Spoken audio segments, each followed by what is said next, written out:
শ্রমিক ট্রেড ইউনিয়নের নেতৃত্ব হয়ে যায়। রংপুর জেলায় মোটর শ্রমিক ইউনিয়নের সাধারণ শ্রমিকদের ৬ দফা দাবিতে শ্রমিক সমাবেশ অনুষ্ঠিত হয়েছে। ৮ জুলাই মঙ্গলবার দুপুরে রংপুর কেন্দ্রীয় বাস টার্মিনাল প্রাঙ্গণে এই সমাবেশ অনুষ্ঠিত হয়।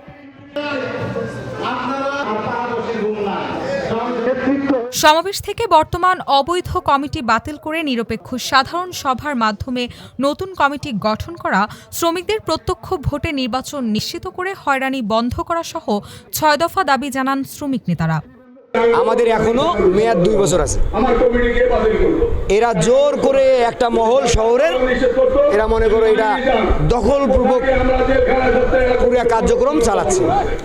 আসলে এইটা কি এদের এই কর্মকাণ্ডটা না আসলে আমরা যারা এই জেনুইন ড্রাইভার মাঠ থেকে নেতা হয়েছি তারা করবে, না এরা দখল করে করবে? এই দেশে কি আমরা এটাই আশা করতেছি? আমরাই একজন রানিং ড্রাইভার, আজকে পাবনা যাই, রাজশাহী যাই, সেখান থেকে আসি। আজকে যে কোনো আমাদের যে দুর্ঘটনা থেকে হয় বা আমাদের ঝগড়া বিবাদ হয়, তার কোনো আমাদের একটা অভিযোগ দেওয়ার জায়গা নেই। আমরা এগুলোর থেকে বঞ্চিত।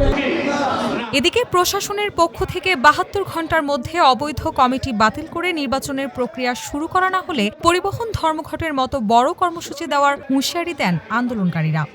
যে নিয়ম নীতি আছে সেই নিয়ম নীতি এবং ন্যায্যতার ভিত্তিতে চাঁদা কালেকশন হবে এবং শ্রমিকদের কল্যাণে সেটা সিংহভাগ শ্রমিকদের কল্যাণে ব্যয় হবে।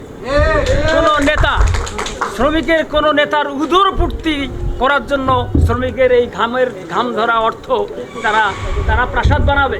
সরকারের অথরিটির কাছে আমরা জানতে চাই, এগুলো তদন্ত করে যারা দুর্নীতি করেছে তাদের বিরুদ্ধে ব্যবস্থা গ্রহণ করার আহ্বান জানাচ্ছি।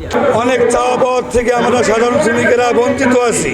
তারা দখলদারি করে খাচ্ছে, এই দখলদারি তো মানি না। রংপুরের পুলিশ প্রশাসন সবাই জানে এবং 4 মাস থেকে তারা কোনো ব্যবস্থা নিচ্ছে না।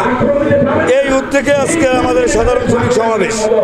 আগামী ৭২ ঘন্টার মধ্যে যদি পুলিশ প্রশাসন কোনো উদ্যোগ না নেয়, আমরা ৭২ ঘন্টা পরে রংপুর জেলা সাধারণ শ্রমিকেরা সম্পূর্ণ গাড়ি ঘোড়া বন্ধ করে দেব।